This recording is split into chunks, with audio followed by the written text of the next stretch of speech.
গুৱাহাটীত অন্ত পৰিল ১৩৫ সংখ্যক দুৰাণ কাপৰ মেচ। গুৱাহাটীৰ অন্তিম মেচত বড়োলেণ্ড FC বনাম Karbi Anglong morning star FC। ৬-০ গলত জয়ী বড়োলেণ্ড FC। বৃহৎ জয়ৰ পাছতো ৰুদ্ধ হ'ল কোৱাৰ্টাৰ ফাইনেলত উপনীত হোৱাৰ পথ। অহা ১৭ আগষ্টৰ কোৱাৰ্টাৰ ফাইনেলত নৰ্থ ইষ্ট ইউনাইটেড যুঁজিব শ্বিলং লাজং FCৰ বিৰুদ্ধে।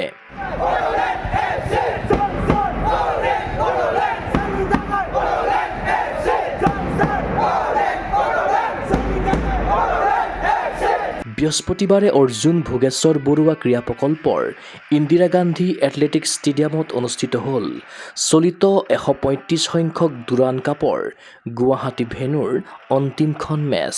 খেলপথাৰত নামিল অসমৰে দুটা ফুটবল ক্লাব ক্ৰমে বড়োলেণ্ড FC আৰু Karbi Anglong morning star FC। ৰোমাঞ্চকৰ মেচখন উপভোগ কৰিবলৈ ষ্টেডিয়ামলৈ আহিল ফুটবল অনুৰাগী। মেচৰ পূৰ্বে গগো স্পৰ্টছ এনিৰ সন্মুখত একাংশ সমৰ্থকে ক'লে কাৰ্বি আংলং মৰ্নিং ষ্টাৰ FCক হৰুৱাই জয়ী হ'ব বড়োলেণ্ড FC। আশা কৰিছোঁ আমি বদলৈকে জিতিব বুলি। মৰ্নিং ষ্টাৰকো জানো মই ভাল প্লেয়াৰ বুলি। চাম কেনেকুৱা হয়, নিশ্চয় ভাল পাৰফৰ্মেঞ্চ দিব বুলি বড়োলেণ্ড FC। আজি বড়োলেণ্ড FC আজি আমাৰ ৰবিনসনে গ'ল দিব, বড়োলেণ্ড FC প্লেয়াৰ, আৰু গুগমছা গয়াৰীও আশা আছে গ'ল কৰিব। কোন জিকিব পাৰে আজি? আজি আমিতো বড়োলেণ্ডক ছাপোৰ্ট কৰি আছোঁ, বড়োলেণ্ড জিকিব লাগে।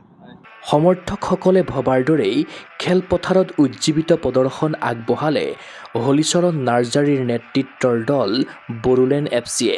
ভাৰতীয় দলৰ প্ৰাক্তন সদস্য তথা অসম সন্তান হলিচৰণ নাৰ্জাৰীৰ ৪টা গলেৰে বড়োলেণ্ড FCয়ে চলিত ১৩৫ সংখ্যক ইণ্ডিয়ান অইল দুৰাণ কাপৰ মেচত ৬-০ গলৰ বৃহৎ ব্যৱধানত পৰাস্ত কৰে কাৰ্বি আংলং মৰ্নিং ষ্টাৰ FCক।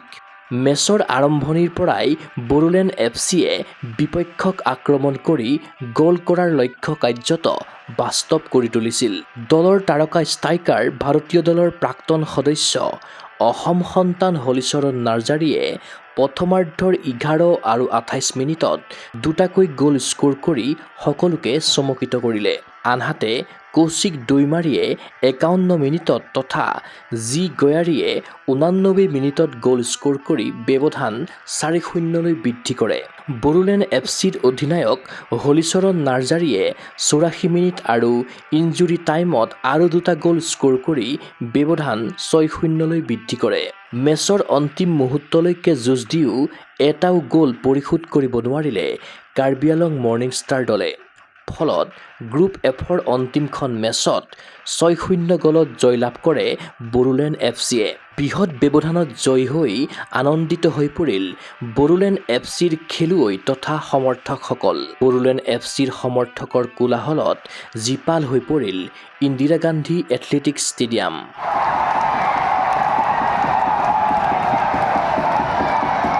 হলিচৰৰ আধা গোল দিছে, ৪টা বঢ়িয়া লাগছে একদম। মজা মজা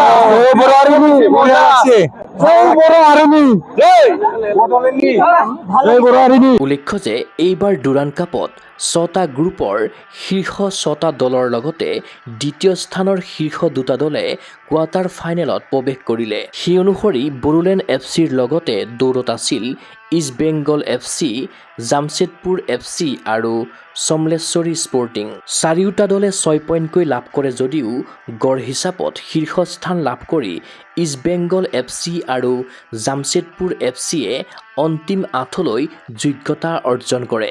কাৰ্বি আংলং মৰ্নিং ষ্টাৰক ৬-০ গলত পৰাস্ত কৰাৰ পাছতো সামগ্ৰিকভাৱে গলৰ গড় হিচাপত পিছ পৰি থকাৰ বাবে প্ৰতিযোগিতাৰ কোৱাৰ্টাৰ ফাইনেলৰ বাবে যোগ্যতা অৰ্জন কৰাত বিফল হ'ল বড়োলেণ্ড FC। ইফালে ১৩৫ সংখ্যক দুৰাণ কাপৰ লীগ মেচ সমাপ্ত হোৱাৰ পাছত অহা ১৬ আগষ্ট আৰু ১৭ আগষ্টত অনুষ্ঠিত হ'ব ৪খনকৈ কোৱাৰ্টাৰ ফাইনেলৰ মেচ। আয়োজকে প্ৰকাশ কৰা সূচী অনুসৰি ১৬ আগষ্টৰ দিনৰ ৪ বজাত ৰাঁচীৰ বিৰছা মুণ্ডা ফুটবল ষ্টেডিয়ামত হ'ব লগা মেচত SC দিল্লীয়ে মণিপুৰৰ ক্লাব FC ৰেংদাইৰ বিৰুদ্ধে খেলিব। সেইদিনাই নিশা ৭ বজাত কলকাতাৰ বিবেকানন্দ যুৱ ভাৰতী ক্ৰীড়াংগনত হ'ব লগা দ্বিতীয়খন কোৱাৰ্টাৰ ফাইনেলত ISLৰ চেম্পিয়ন ইষ্ট বেংগল FCয়ে ভাৰতীয় সেনাৰ ফুটবল দলৰ বিৰুদ্ধে খেলিব। বিবেকানন্দ যুৱ ভাৰতী ক্ৰীড়াংগণতে 17 আগষ্টত দিনৰ 4 বজাত হ'ব লগা মেচত সৰ্বাধিক 17 বাৰ ডুৰাণ্ড কাপৰ খিতাপ দখল কৰা মোহন বাগান মুখামুখি হ'ব জামছেদপুৰ FCৰ।